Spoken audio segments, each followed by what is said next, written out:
Uttamam Devim Sarasatim Vyasam Tato Jayodirayat Nashta Prayasho Bandreshu Nityam Bhagavadasevya Bhagavati Tamashoki Bhaktir Bhavati Naistiki Nigamaka Padurgaritam Param Shukamakara Mita Dravi Samyatam Pibata Bhagavatam Rasa Marayam Mahora Horasika Bhagavaram Krishna Sadam Bhagate Dharmagini Karuna Stadvishamasho Parona Koduno Diraham Tamapiyadabhishita Vishatam Vibhu Samapiyadavilambiduxaram Pragyahido Madam Sankleshan Nirvanam Santi Nanyadam Chakvasaranam Charanam Bhujam Hare Bhajana Bhakpavda Yatraka Babaru Kovartatam Bhajata Shadamaham Anaito Shakish Anato Pajamam Shakshad Bhakti Yogam Logachachirana Chakra Shatpadeshamidam Hey Krishna Karuna Sindhu Dinu Bandhu Jagatpate Gopisha Gopika Kanta Kantanamostute Jayatam Surado Pango Mama Miner Matergati Matsavasham Padambo Javaratan Amadana Mohanam Seeman Rasarasaram Bibam Sivada Karshan Venershan Upako Gopanatas Sri Siddham Divyad Brindana Nikapadrumada Sri Madradnagari Shima Sanishto Sri Sri Radhashila Govindo Prestadavi He Seva Manushmanami Namo Brahmanya Devaya Go Brahmanya Taya Chajikaritaya Krishnaya Govinaya Namo Mangalam Bhagavan Vishnu Mangalam Guru Raja Mangalam Panidikacho Mangalayatano Hari Om Narayanaya Vidmahi Vasudevaya Dhimahi Tano Vishnu Prachodhyate Om Mahadevi Chavidmahi Vishnu Padni Chadimahi Tano Lakshmi Prachodhyate Mahalakshmi Namastibhyam Namastibhyam Sare Sare Hari Priya Namastibhyam Namastibhyam Dayanide Tapti Kanchana Gaurangi Radhe Vrindavaneshware Vishabhanasute Devi Pranamani Hare Pire Nama Om Vishnu Paraya Krishna Pastaya Bhutare Srimati Bhaktivedanta Swami Tinamane Namaste Sarasati Devi Gauravani Pachari Nirvishes Sunivadi Praskada Desa Sri Krishna Chaitanya Prabhu Nityananda Shri Advaita Gadadhar Shivasari Gaur Bhaktivindam. Good morning. It's a bright sunny morning. Looks like it's going to be another warm day in Utah. Spring has finally arrived after a long winter. I just made a little video for the Calgary devotees in Canada. They're having their second Festival of Colors on June the 17th. I'll be going up there to MC that. We have our own Ogden Color Festival fast approaching on May 13th. Appreciate any volunteer help that we could get for that. Anybody who's willing to go up to Ogden for the day. We need help in security. We need help in trash. We need help in processing people at the gate, as well as celebrating, dancing, doing yoga, and all the things that we do. And beyond that, June 3rd in Salt Lake City is also our Festival of Colors. So we're in a celebratory mood, especially now that the weather has given us a break. We celebrated in March here in Spanish Fork. That was a once-in-a-lifetime experience. A lot of privations, a lot of challenges, cold, rain, snow. It was a great experience for everyone who was there. We'll never forget it as long as we live, but I'm telling everyone, it's the kind of thing I want to experience once, but not twice. We're on the, what by my count, 32nd segment of talks about Ambarish Maharaj, and the question might arise, how could you spend 32 45-minute segments? Who knows how much time that adds up to altogether? Who knows how many words that might be? Probably a couple of books worth, about an incident that just happened. It's described in a few verses in the 9th canto of the Srimad Bhagavatam. How can you spend so much time? How can there be so much material there as to sustain you for 32 almost 1-hour talks? And the answer is found in the pastime itself.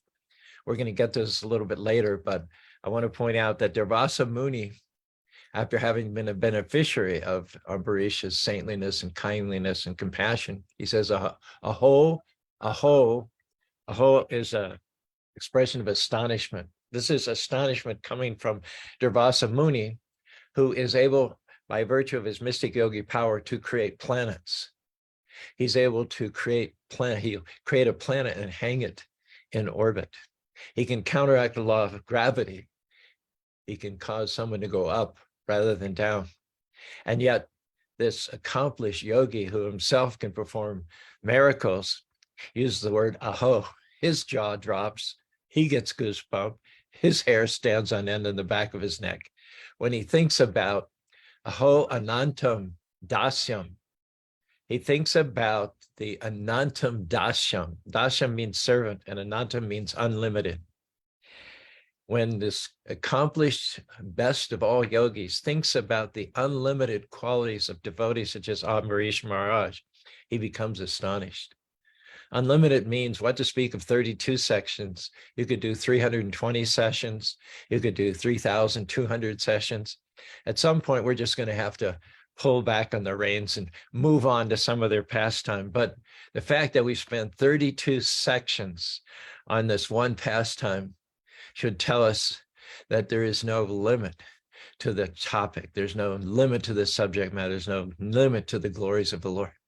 Krishna is also called Ananta. That means there's no limit to his qualities. And in fact, he lies on a serpent whose name is Ananta Shesha. And it is said of that serpent on whom Lord Vishnu lies, that with his many heads, Ananta Shesha has been delineating the glories of the Lord since time immemorial. He has many heads, hundreds, if not thousands of heads, and each head is constantly 24 hours a day describing the glories of the Lord. He's been doing it. Nobody knows when it started, and there's going to be no ending to it whatsoever. And when you think that there is no such thing as glorifying the Lord in solitude, we say Hare Krishna. We don't say Krishna. We don't directly address God, because God is comprised of two components. There's the energetic source, and then there are the energies. It's like when we say the sun, we don't mean just the sun, we mean the sun and the sunshine. Or when we say the sunshine, we don't just mean the sunshine, we mean the sunshine and the sun. You cannot take one apart from the other. You can't divorce or separate them. The sun has no meaning for us. It doesn't benefit us here on Earth, 93 million miles away, except through the diffusion of its energies, the sunshine. So how the sun benefits us, how the sun is so powerful and influential in our lives, that is accomplished through its energies. The sun itself being 93 million miles away, in one sense, you could say, well, it's not too relevant to what we're doing here on Earth, but it becomes relevant through the diffusion of its various energies. And so God is never to be conceived of in a vacuum or living in solitude. He is God because of the diffusion of his various energies. We say God is all powerful.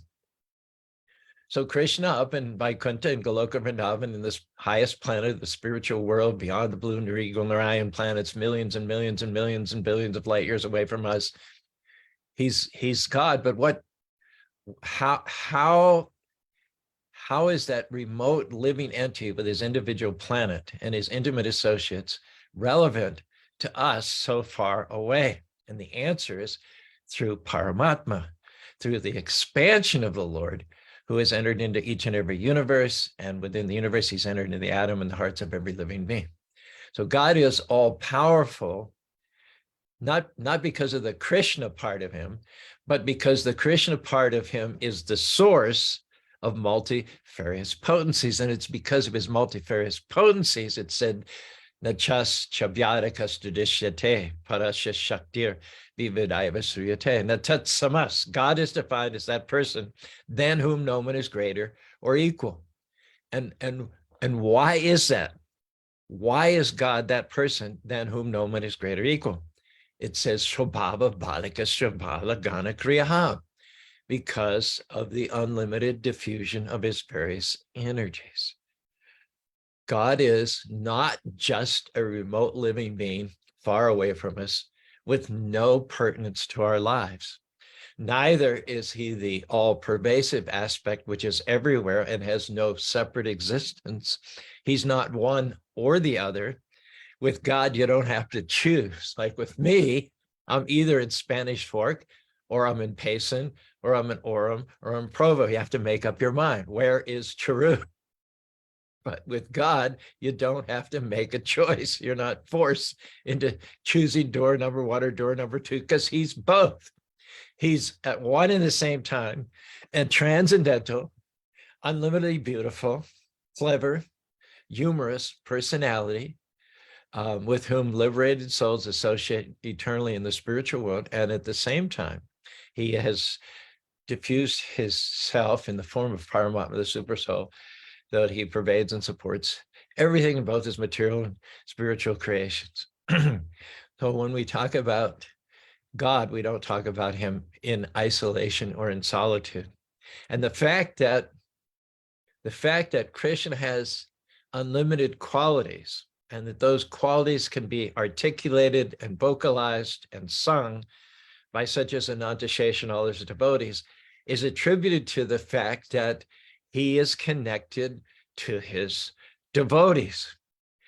Krishna is never alone, but even the names of Krishna themselves, the pastimes, the songs, the bhajans, the lyrics, the prose, the poetry, Srimad Bhagavatam, Bhagavad Gita, Chaitanya Charita, and the thousands and thousands of lyrics are all about the relationship that Krishna has with his devotees. So it's not surprising for Durvasa Muni to say, today I have stumbled upon, I have realized, I've gotten a glimpse into the unlimited quality of devotees, because the unlimited quality of devotees cannot be separated from the unlimited qualities of Krishna.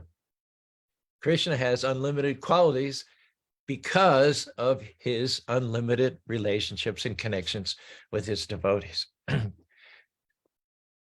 So that's how we could do 32 or 3,200 or 32,000 or 32 million sessions on Ambarish Maharaj. Now, sometimes Krishna puts his devotees in what seems like impossible situations to highlight them, to showcase them, isn't it? And this is not atypical. After having observed a vow, a Kadasi vow for 1 year, Ambarish and his queen went to Vrindavan, the holy place of Krishna's pastimes. 3 days before the fulfillment of that vow and the breaking of the fast, they gave millions and millions of cows in charity to Brahmins. They fed everybody sumptuously, and then they prepared to break their fast after 1 year, at which time the uninvited, unexpected guest, Durvasa Muni, showed up. Ambarish invited him to wash up and do his puja and come back for the meal. But he took so long dilly-dallying with that the time for Ambarish to break his fast was rapidly approaching. What did Ambarish do? He was in an impossible situation. He couldn't eat before his guest had eaten, because that would be a breach of etiquette. He couldn't not eat, because then the whole effort of fasting for 1 year for him and his queen would have gone in vain. And so what he did was he asked the Brahmins, he asked the Krishna conscious, dispassionate, detached, non-invested, non-compromised Brahmins. This is how he got his wisdom. We always have to surround ourselves with people who are smarter than us. If we surround ourselves with people who are not as smart as us, said that if you're the smartest person in the room, you need to get into a different room. You need to surround yourself not with people who are less intelligent with you. You need to surround yourself not with people who are more intelligent than you, but don't have the courage to contradict you or to give you sage advice. But you need to surround yourself with people who are more intelligent than you and who can speak freely. They're not paid by you. They're not compromised by you. they're not maintained by you. They have their independence. And along with their independence of living and livelihood, they can speak independently. They can speak freely. Unanimously, without any exception, all of the Brahmins that Maharaj Ambarish consulted about this seemingly impossible situation, they said, actually it was Ambarish and Maharaj's suggestion, but they endorsed it unanimously, that he should just sip a little water. That's considered breaking a fast, and not breaking a fast is considered eating and not eating. That was how he he was presented with an almost impossible situation, and he dealt with it in a cool, dispassionate, level-headed way, came up with the obvious solution. And yet, you'd think that would have been enough. You'd think problem solved, let's move on. But The problem was not in his solution to the problem. The problem was in his guest, Durvasa Muni. Durvasa Muni was accomplished in the 8 mystic yogic siddhis. Some of the yogic siddhis are to make yourself light as a feather. You can levitate, counteract the laws of gravity. One of the mystic siddhis, Prapti Siddhi, be able to get anything that you want from anywhere in the world. Prabhupada told the story that when he was a boy in Calcutta, a yogi visited his father's home. And the yogi asked, do you have any pomegranates for lunch? And pomegranates don't grow in Bengal. There were none available in the fresh produce market. So when Prabhupada's father said, no, we don't have any pomegranates, the yogi brought pomegranates from Kabul. He manifested pomegranates in the house in Calcutta for lunch from Kabul. This is called being able to get anything you want. Some yogis, they can address a crowd and have a hypnotic effect. They can control people. What they say may be insubstantial and inconsequential and even frivolous, even non-factual, but because of their yogic siddhi, they can bring people under their control. They can make themselves small. They can make themselves big. Hanuman, when he reconnoitered in Lanka, he made himself small so that he would go throughout the city and not be noticed on his mission of espionage. But when Ravana tried to tie Hanuman up, then he made himself big. He made himself big as a mountain. And they were unable to keep the bonds tied around him. There was an example also that Prabhupada cited of a yogi in Rishikesh. Rishikesh is in the foothills of the Himalayas. It's the gateway to vast, uncharted, mountainous lands, which are inhabited by yogis and sages. But one yogi, rather than living in the Himalayas, insisted on living in the city of Rishikesh and not wearing any clothes. So he would go about here and there in his birthday suit. And there were complaints from the citizens. And every once in a while, in order to do his magisterial duty, the sheriff would lock up the yogi. However, within an hour of the yogi being placed behind bars, he would be out walking naked in the streets again because he was able to make himself small enough to slip between the bars. And it was impossible to retain him. It was impossible to incarcerate him. There are 8 mystic yogi siddhis, having attained which one does not necessarily have purity of heart. They're just mechanical accomplishments. There's nothing transformative. There's nothing that guarantees an accomplished yogi would be saintly. Nothing, in fact, at all. In fact, the danger is that being more powerful than others, one could misuse that power. One's accomplishments could go to one's head. One could become arrogant and insensitive and misuse those powers in order to control and repress and exploit other people. So there's no guarantee that yogic power brings about a transformation of consciousness. Another story is of a yogi. Well, he wasn't a yogi. He grew up in a village and he wanted some sort of acknowledgement, influence, acclaim. He wasn't going to get it through the normal channels of working, making money, having a business. He chose to go off into the Himalayas and learn yoga. He spent 30 years at that, during which time he learned the yogic siddhi of making oneself light. If you make yourself light, you can walk on water. I was doing a talk in California one day at a high school, and one young boy who was quite agitated in the front row, I was talking about Krishna and the qualities and the Godhead. Finally, he couldn't contain himself anymore, and he just blurted out, Jesus is God. And I said, well, what is your evidence? And the best thing he'd come up with was he walked on water. And I'm not saying there isn't evidence for Jesus being God and yada, yada, yada, but I had to chuckle at his naive answer, because at any given time in India, even today, what to speak of 1,000 years ago, there's probably a dozen people who can walk on water. There's nothing about that proves you're God. There's nothing about that even proves that you have a better character or better personality than the average person. So this man had spent 30 years in the Himalayas, and he learned to walk on water. He came back to his village. He was so excited. So he called everybody together and he said, I'm going to walk on water. And he started walking right out across the Ganges. Everybody oohed and awed, and they started to murmur that he must be God. There must be special about him. But there was one boatman who stood casually off to the side, loitering, leaning against a wall with a cynical, sour expression on his face.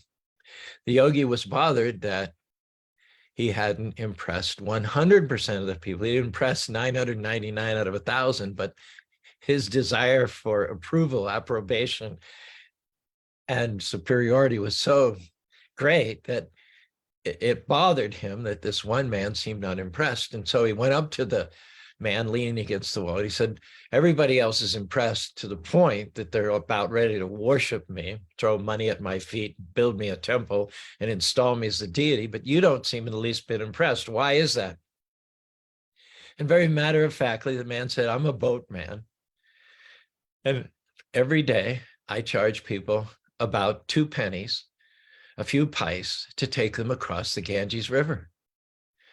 So how can I then be impressed that you spent 30 years learning to walk across water, a skill which, in my opinion, is only worth about 2 cents? That doesn't show a great level of intelligence. And I think the boatman had a point, don't you?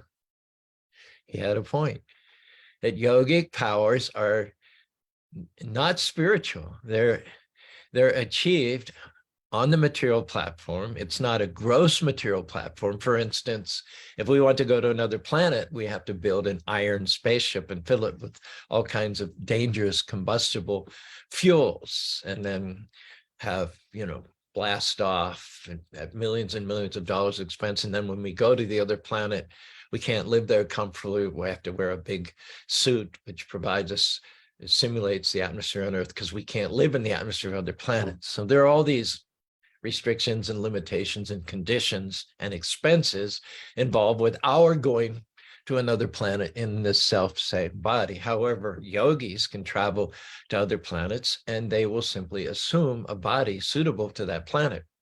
That means they can actually go to the planet, they can actually live in the planet, they can actually meet the inhabitants of the planet, they can move freely here and there without a cumbersome suit. But none of that means that yogis are particularly saintly or particularly purified. So in all of his experience and through all of his austerities and with all of his accomplishments, Durvasa Muni had never really encountered a devotee of the Lord. It was an area of experience in which he had no prior experience.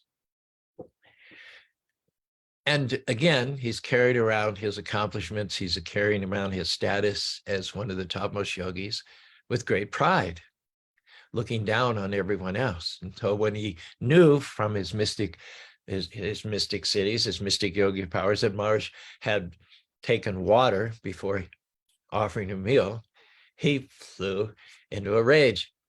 There's a saying I've heard now and then, no good deed goes unpunished. Maharaj Ambarish had been fasting for a year. He was hungry. He put aside his hunger. He pushed down his hunger out of respect and love for his guests, and he only sipped water. Now, if you've been fasting for a year, how much relief from your hunger are you going to get from a sip of water? And I would say zero.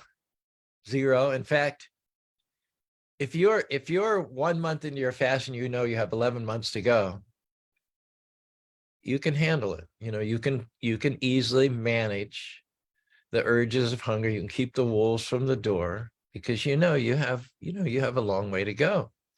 If you're 6 months into it and you have another 6 months, you can again tamp down the cravings, because now you can tell yourself, well, I'm halfway through and I've only got halfway to go. And so when you're 3/4 away, you can say, well, I'm most of the way there. I just have a little bit more to go. I'm hungry, but you can do this. You can do this.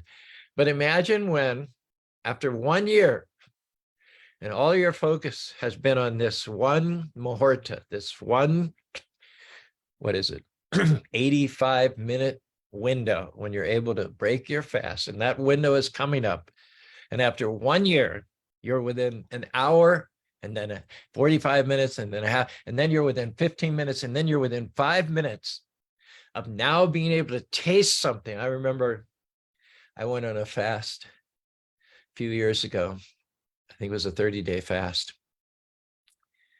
And the beginning, middle, three-quarter, it was okay. It was manageable. I'd already predetermined. And so I didn't really debate whether to or not to. I was determined I was going to follow it through. But the last day or so, no, even a couple of days, and the fast was coming to an end. I knew that I was going to make it. My vow was going to be satisfied. So then my thoughts are, what am I going to eat and what's it going to taste like? And you become obsessed. And at that time, apparently my body had been purified enough that what I craved was an organic tomato slice, nice 3/8 of an inch, one of those thicker tomato slices, nothing thin and dyslexic, nice thick tomato slice, lots of juice, a little bit of Himalayan salt on top of sprouted bread. That was my constant meditation for about 48 hours before breaking the fast. So my point is that when you come close to the time that you're breaking your fast and your meditation becomes even stronger, and you feel like I've done what I said I did, I've completed the vow, and I'm entitled. Now I'm entitled. I've done an amazing thing, and now I get to reward myself with this break fast. So you can imagine how much self-control that Maharaj Ambarish must have exercised to defer, to put aside those strong cravings that come at the completion of a fast, out of respect for his guest and visitor, and only sip water, which would do nothing to satisfy those cravings.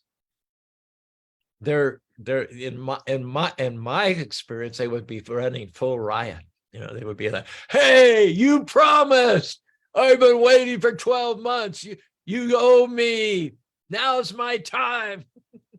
Can you imagine the senses screaming out in outrage and sense of this is unfair and betrayal?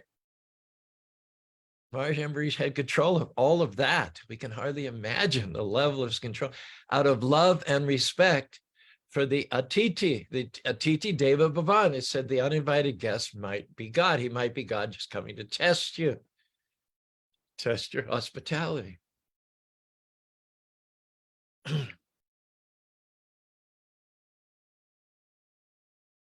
So this is the unlimited qualities of the pure devotee of the Lord. But Durvasa had no such quality. And so even though Maharaj, we have a car dealer here in Utah, his name is Brent something, and he's made himself famous for as long as I've been in Utah, which is 40 some years. He's always had the same motif for his used and new car lots. It's Brent something, and on the billboards and the signs, he's got his arms up in the air and he's bending backwards. And I guess they Photoshop it because I doubt he's a yogi. I doubt he's as flexible as the billboard would indicate. But if you're from Utah, you'll know what I'm talking about. He's on these billboards standing up and he's bending a little further backwards than we think is natural. And that's his motto. He says, Brent something, will bend backwards to sell you a car, will bend backwards to make you happy. And so what Ambarish Maharaj has done is he's bent backwards. He's faultless. He deferred that meal, pushed down any sense of entitlement out of total love and respect for his guests. But you know what they say? No good deed goes unpunished. No good deed goes unpunished. Have you ever had an experience in your life when you had no ill feelings towards someone? In fact, you respected them, you admired them, and you might have even done something on their behalf, which you thought would please them. However, when they discovered it or saw it or heard it, you got the opposite effect. They misunderstood. They thought that you were trying to criticize them or to demean them. They thought you were trying to hurt them rather than to respect or love them, and they became your enemy. You had only the best of intentions, and you had only goodwill towards that person, but they completely misunderstood it, and they became your enemy. And they want to do away with you. They want to minimize you. They want to take you off the board. No fault of your own. No fault of your own at all. I shouldn't tell the story.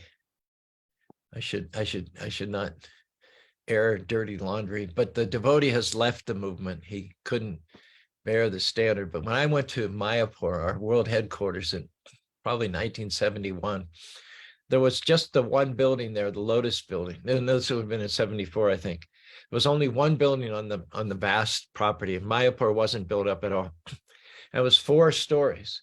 And you had these staircases. You went up one level, there was a landing, and then you went around, then you went up another level. So I was coming down the staircases, and I think I was having a conversation. Guru Kripa, one of the devotees in the old days, passed me.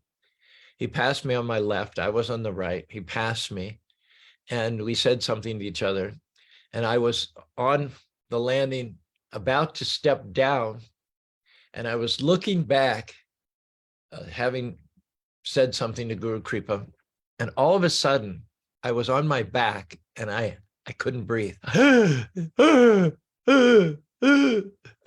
couldn't breathe. I could not. It was like every fiber in my being was struggling just to get oxygen in my lungs. I had no idea what happened.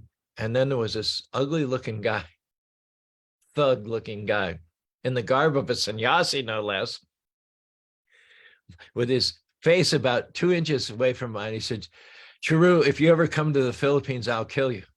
And I'm thought, this is a devotee? This is happening in the holy Dham of Mayapur? I can't believe this. Can't believe this. And who is this guy? I never did anything to him. Later on, I found his name was Sudama. He was a sannyasi. He wasn't able to maintain, obviously, his sannyasi vows, nor was he even able to maintain his status as a devotee. But he was doing some pioneering work in the Philippines. And there was another devotee who was named Caru, who is rumored to want to go to the Philippines and start a parallel mission in competition with them, or side by side or something. So it was a case of mistaken identity. And what he'd done is he'd sucker punched me. He was a black belt in karate, and he was very strong. So while I was unprepared, undefended, looking in the other direction, he unloaded on me right in my solar plexus while I wasn't looking. Really, really punched me out. And of course, I was saying, why me? You know, why me? I didn't do anything to this guy. So later on, it was all explained to me. And Prabhupada they told Prabhupada about what had happened, and Prabhupada was very, very displeased. In fact, I think that devotee lost the favor of Prabhupada when he overreacted like that. No good deed goes unpunished. I hadn't done him any good deed, but I hadn't done him any bad deed anyway. So imagine yourself, you're standing there.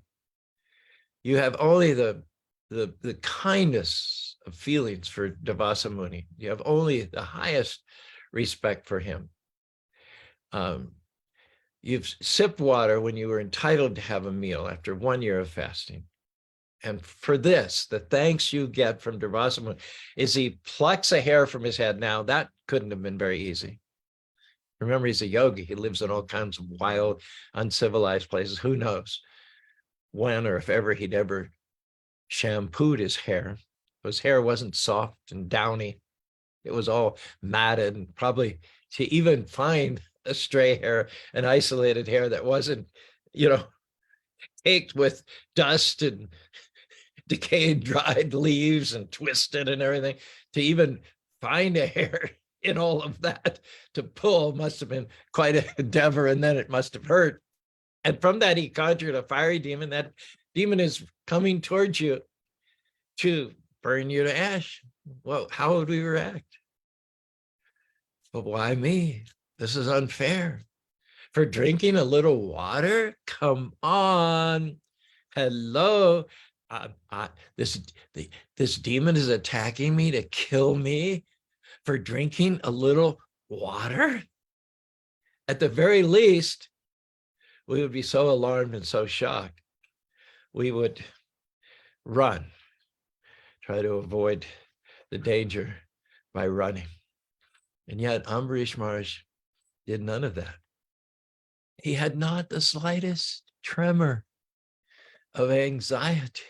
He said, Lord, I am yours. This is what you want. Burn me to ashes. If I can do this service to you, then please bring it on. Bring it on. And we know the rest. Durvasa then had to flee for his life because the Sudarshan chakra, which is another fiery weapon of Vishnu, consumed Durvasa's fiery demon to ashes. And we asked this question yesterday: how does one fiery entity burn another fiery entity to ashes? And I don't know the answer to that one. Anyway, the Sudarshan was chasing Durvasa Muni, as we know, and he went to Brahma, he went to Shiva. Shiva told him, don't even bother going to Vishnu.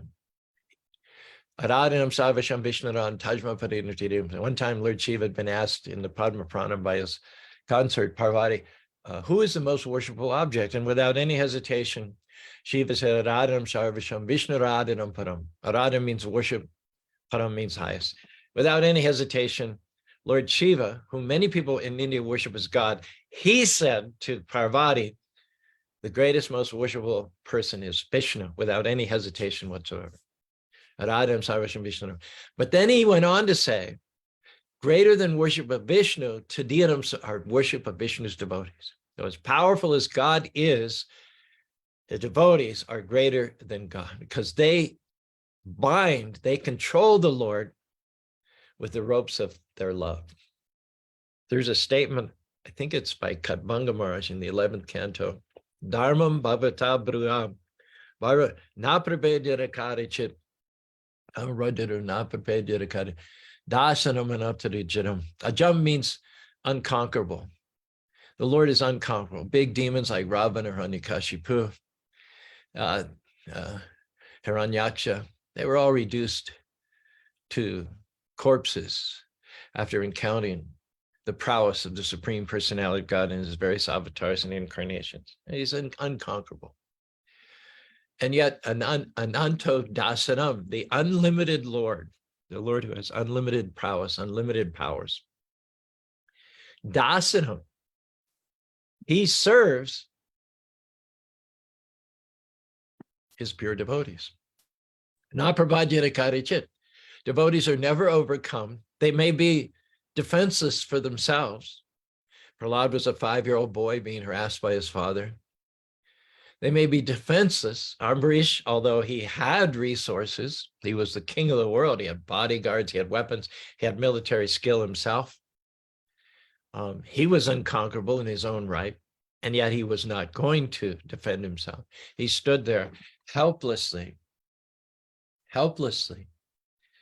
But what Durvasa is going to learn, something that he was not aware of up to this point in time, is that devotees, although themselves defenseless, are protected by Bahu Anantascha, the Lord. It says, Nanyatra mad bhagarapradhan atmanam sharabayam tibram nivartate. Question is, how can one live free from fear, free from anxiety? Because in this material world, one living being is prey for another. There's always someone who's envious of what we had and conspiring to take it from us, dispossess us, kill us, and possess what we have ourselves. There's always, whether you're an ant or whether you're a deer or whether you're a mouse or whether you're the king of the world, there's always envy, competition, there's always betrayal, simmering and percolating behind the scenes. And yet it says that for one who's a devotee of the Lord, Krishna has got his back. Krishna protects the devotees of the Lord. So some or other, the fire weapon that Ambarish had launched, that Durvasa had launched, and was not only counteracted, but the fire weapon itself was burned to ash. Now, the problem in this material world is that we come here because of envy. If we were not envious, we would not be here in the first place. I'll repeat that. Were we not envious, we would not have come to this material world in the first place. So it's a given, it's a established fact that if you're in this material world, you're envious. And when Maharishi stood there and did nothing to defend himself, but was defended on his behalf by the Supreme Personality of Godhead, putting Durvasa Muni on the defense. From the offense, he went to the defense. They went to Brahma, he went to Shiva. Shiva said, more powerful than the Lord are the devotees of the Lord. The Lord's own Sudarshan weapon, fire weapon, was on standby in Marsh Ambarisha's palace, donated to him. The Sudarshan was ordered by the Lord. I'm ordering you, don't protect me, protect my devotees, because devotees are more dear to me than my very self. So the unlimited, unconquerable Lord gives his mantle of unlimitedness and invulnerability to his devotees. The Lord, it's more important to the Lord that his devotees be defended than he himself. And that's why he told his own personal weapon, the Sudarshan Chakra, to go to the palace of Ambarish and stand by. Because sooner or later, someone with the sterling qualities of Ambarish is going to incur the wrath and the envy of envious people. It's everybody in this material world is envious. And when you envy the devotee of the Lord, you're envying the Lord himself. Now, envy, talk about fire, talk about implements made of fire. When you envy somebody, and we all do it, there's no exemptions. When you stop being envious, you'll stop taking rebirth in this material world. When you envy yesterday we gave the example that envy is like a gun. You aim it at somebody, but when you pull the trigger, you get shot. No one is harmed more by envy than the envier. The envious person, no matter what they may try to do to kill or dispossess or rob another person, the greatest damage is inflicted upon themselves. And here's another example. Let's say you have a fireball in your hand and you want to throw a fireball at somebody. And this is pretty much a state of Durvasa Muni. He had that fire weapon somewhere that contained within him. That fire weapon represented envy, but you cannot accommodate, you cannot give fire a residence in your hand or in your body without being burned yourself. You may have a ball of fire in your hand and you're going to throw it at somebody, but in the meantime, it's burning your hand. It's burning your hand. Now, Ambarish went to Shiva and Shiva said, you need to go to the devotees. After that, he went to Vishnu, and Vishnu uttered the famous couplet, what is that? Aham bhakta paradin hyashotana shadabirishir bhaktir bhakt sadavariyam sadanamriyam sadanamriyam maranyaptana. Famous verses, we discussed them yesterday. The devotees are even more powerful than I am. When you envy a devotee, you envy me. So unless you go to Mars, Ambarish, fall down his feet and beg his forgiveness, there's no way you can be released from the effects of this fire weapon. It's 8:14. We're just getting warmed up here. There's all kinds of fireworks going off in my head here and more that could be said, but I know that you all have busy days planned out for you. So we'll titillate you. We'll leave it there.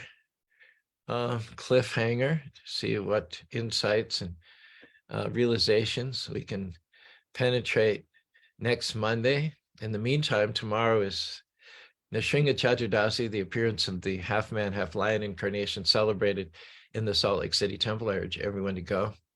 If you're within commute distance, it starts at 6 o'clock. Thanks for joining us, Brent. Thanks for joining us, Bobby, Shali, Hare Krishna, Jean. John Meka Makori asks us to continue praying for his ministry in Kenya. Yes, we wish you luck there, John. Good morning, watching from Kenya. That's quite a distance away. We're flattered that from Kenya, I have no idea what time it is in Kenya on this Wisdom Wednesday morning. How are you this morning, Rob? By the way, Rob spent many hours along with Nikhil last weekend, Saturday and Sunday, on the roof of the Salt Lake City temple. It requires attention. There are cracks through which leaks have come. So Rob spent many hours with Nikhil cleaning, identify the leaks and the cracks, and then coming back on Sunday to hopefully plug those cracks so that we don't see more leaks during the precipitous seasons, winter and fall. All glories to you, Rob. How are you this morning? I'm well, Prabhuji. Thank you. I don't feel I deserve the praise. It was just manual labor. Anyone? Did I turn down the volume? Yes, I did. I'm sorry, I had the volume turned down. Can you repeat that? I said I'm well, Prabhuji, and thank you for the praise, though I don't feel I deserve it. Anybody could have done what I did. That's just not true. It's just not true. They say if you want things that other people aren't going to get, you have to be willing to do things that other people aren't going to be willing to do. And that goes for the mercy also. There are some things that all of us can do, and we can call it devotional service. And at the same time, we're not really getting out of our comfort zone. When we're asked to do something that's unusual or that will be inconvenient, then of course I'm not discounting or diminishing anybody else who does routine regular service. That's fine. That's great. Krishna doesn't overlook any service. He remembers everything. He exalts everything. But when you do something that involves like getting up on a ladder in the hot sun in the weekend, that's not something that's 1 in 1,000, Rob. Really, 1 in 1,000. You may not think it's much because you have that attitude, but really, so someone asks, you have 1,000 devotees, even say, all right, anyone who's willing to go up on a ladder, muck out the roof and do resin, step forward. You'll only have the Robs. So it's what we say. Service is service. Service is always recognized. Service is always appreciated. Service is never forgotten. But wherever you have radical service, where you have service, where you're stretching your faith, you're getting out of your comfort zone, you're doing something which most people would not be willing to do, you're going to get special mercy. So I appreciate your humility. I wouldn't expect anything less of you, but I just want to glorify you a little bit. Well, thank you, Prabhuji. What have you got for us in terms of takeaways today? Well, it's been a busy morning, but I did get a couple. All right. Lay them on us. First one is Krishna is here, Krishna is there, in the chair, in the air, at the fair, in the bear, Krishna is everywhere. Little Dr. Seuss spin on that. Honor the uninvited guest. It may be Krishna with a test. Mm-hmm. Very good one. That was all I had for today. Okay.